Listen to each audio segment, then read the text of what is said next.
Hello and welcome to my YouTube channel, The Fifth Vault. In this episode, I'm going to show you this fantastic new module that I've just acquired, the Matrix Mixer MM33 from Wonkystuff, the very first third-party module for the AE Modular system. I bought this as a DIY kit and I will show you how to build it. And then also at the end of the video, I will show you a few of the uses of a matrix mixer, because it looks quite complicated with the rows and columns, and you may not know how to use a mixer like that. And I also had to learn this, but it is really a lot of fun and will create completely different patches as to what you've used before. So without further ado, now first get this thing built. So let's see what's in the box. So I'll show this like that. So in the box it's beautifully packaged. You've got a button and you have a parts list, which is really good. And you have all the components and the PCB and faceplate. There's also a manual for the assembly of this, which is on the Wonkystuff website, and I put a link to that also in the description below in the video. But look at this beautiful panel. It's all done in PCB. So here you go. I now need to assemble everything. Now, this might be very boring if you've done a lot of soldering and you're a complete gun in this, so please don't watch any further. But if you would like to get into DIY and you're not quite sure of what to do, then you can keep watching and I will go through it step by step. So what do you need to build this? So the usual things: you need a soldering iron. So this is a soldering station Yuwa that I bought on eBay very cheaply for I think 60 Australian. So it's quite good actually for the price. You need something where you can wipe the tip. You definitely need long nose pliers, and you need a cutter. You need solder, and just in case of things go wrong, I have a desoldering pump and a desoldering wick. And I have my third hand, if that's actually necessary, which I don't know. Okay, so from here on in, I have the assembly instructions on my iPad and I will just follow along, and I will probably just film how I put things together and we'll speed this up a little bit for you.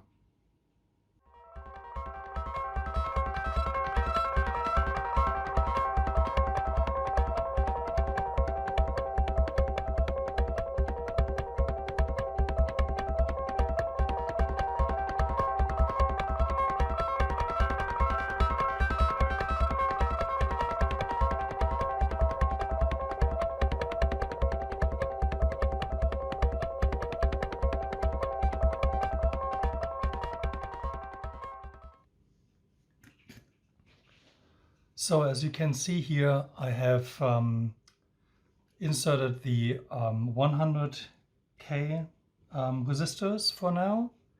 So what I do is I always bend the legs with the long nose pliers, and I just put them in and they all look like this in the back so they don't fall out.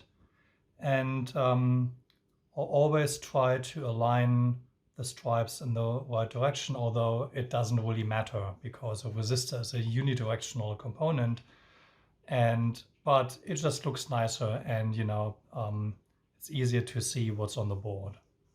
So next up are the 222K resistors and the 1K resistor, and I will put those in as well. And once all of that is in, then I will just solder the whole lot in one go.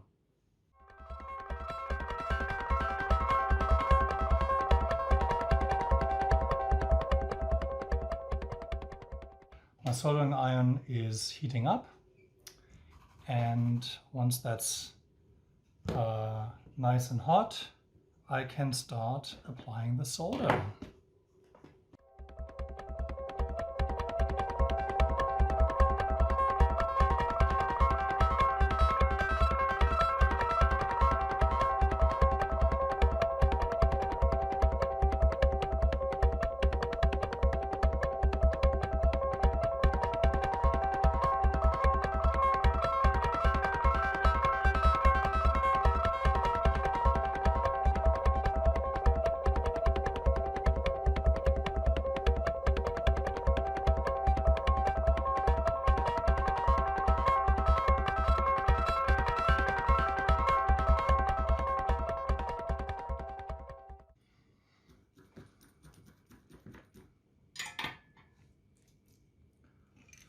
So after you've done soldering, check your solder connections. So I had a few weird ones where the solder didn't suck through from one side to the other. And sometimes when you then heat the other side, it sucks it in, or you just heat it up and put a little bit on. You can see I have put too much solder in a lot of the joints, which is because I haven't done soldering in years. So I just put too much on, but that really doesn't really matter. So that's all good. So the resistors are in, and now we want to put in the capacitors.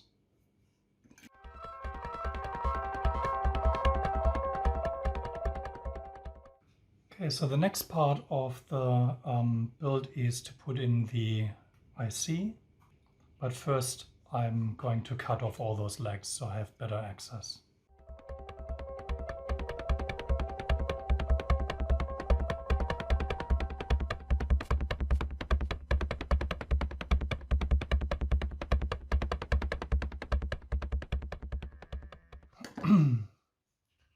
Okay, the next step is to put the pin headers in. And to do that, I have to assemble the front panel.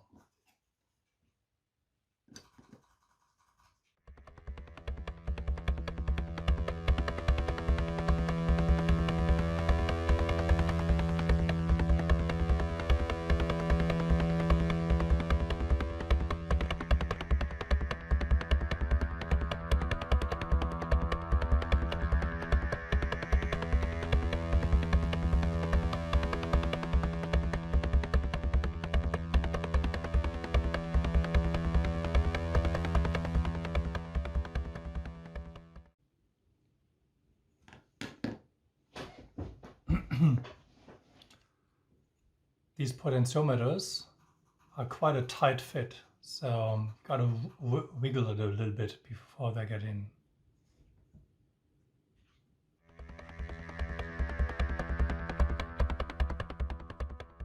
So I'm back. I had to do some yard work, so the lighting is a little bit different. I still have to solder all those potentiometers in, so that's a bit to do.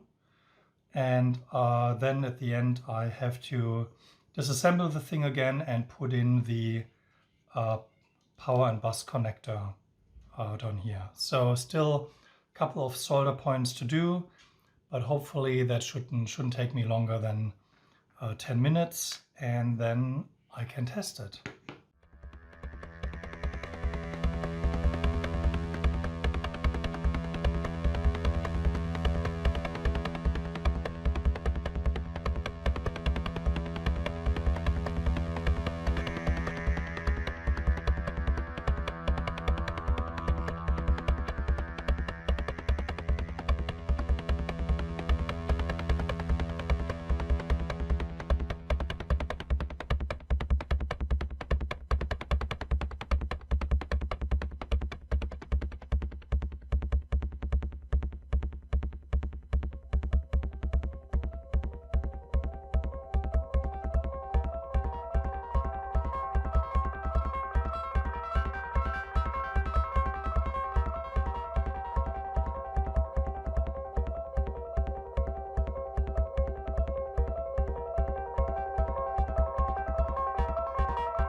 Okay, it is done.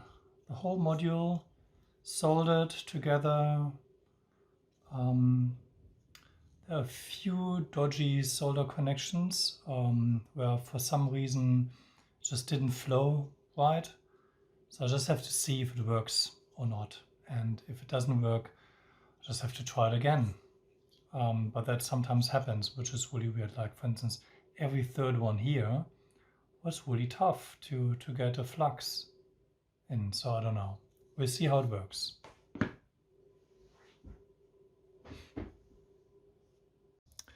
So in this patch, I'm using the matrix mixer to create feedback and noises from feedback. And the way this is starting is that I'm taking the output of channel number X, so the X channel, going into a signal amplifier, the signal amp, adding a little bit of drive here, and the output of that is going into a delay here at the top.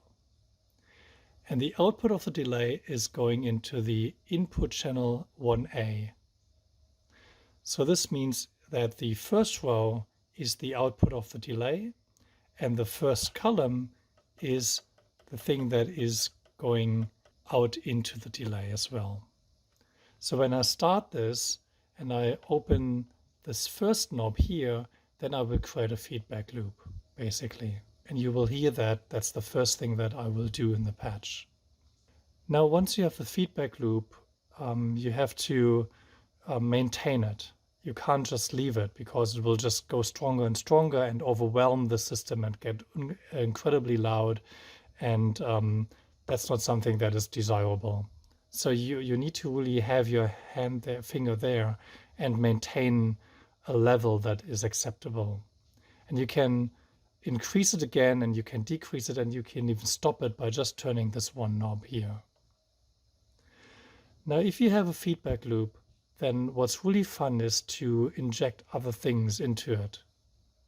So for that, I have two other input channels, and these are getting different things again. So one of them is getting just a signal from the FMOS, and that is kind of a beat. So it's going through a VCA, and the VCA output actually goes into channel 3.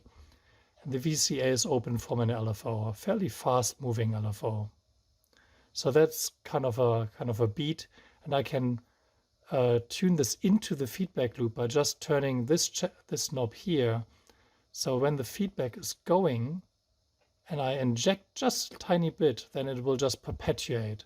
The second input channel 2A is a output of a filter. So what I'm doing here is that the filter output is going into channel 2A, and the filter input is coming from output channel Y.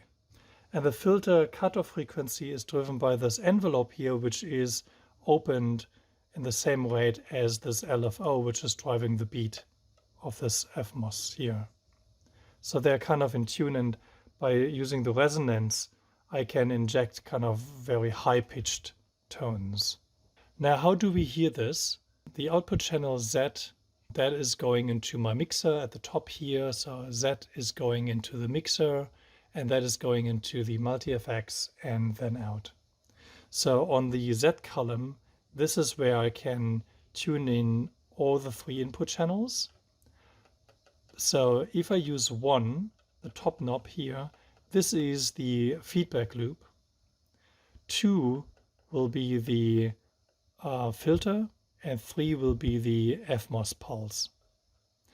But because I can tune the filter and the FMOS into each of those channels, I don't need to actually put them in. I just can mix them in if I want to hear the clear signal. Another feedback loop here is also interesting, and that is that because I can enter the filter output into this feedback loop here, I can actually create a second feedback circuit by turning this knob off, this knob on, and this knob on. So these two are also creating a feedback loop that goes through the filter and through the delay and back into the mixer. And you can just kind of play around with these different things and put things into and out of the feedback loop. And that's, I guess, an interesting way to play with the matrix mixer. Well, let's listen how that sounds like.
So in this patch, I'm using the matrix mixer to mix 3 different CV sources and assigning them to 3 different filters. So in channel number 1 on the matrix mixer, I get a fairly slow moving LFO. On channel number 2, I'm getting the output of a sequencer, which is driven by a LFO over here. And on channel number 3, I get a fairly fast moving triangle LFO. So I get 3 different LFOs that, if you mix them together, will influence each other. And on the outgoing phase, I'm going through channel number 1 is the null filter, which gets an input from this oscillator over here, which is at some pitch. Channel number 2, that is the wasp filter. Now that is the channel number 2 is the SV filter over here, which gets the output of another oscillator. And channel number 3, or the Z output channel, is going to the wasp filter. And each output here just influences the cutoff frequency on each of those filters. And then those filters get mixed together at the top here, which you can't see, and then going out. And in this performance, I just play with these knobs here and change the various influences of the various different CV sources, LFOs and sequencer, on the different filters.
So these were a few uses of the matrix mixer M33 from Wonkystuff, the very first third-party module for the AE Modular, and you can see it fits in perfectly into the system.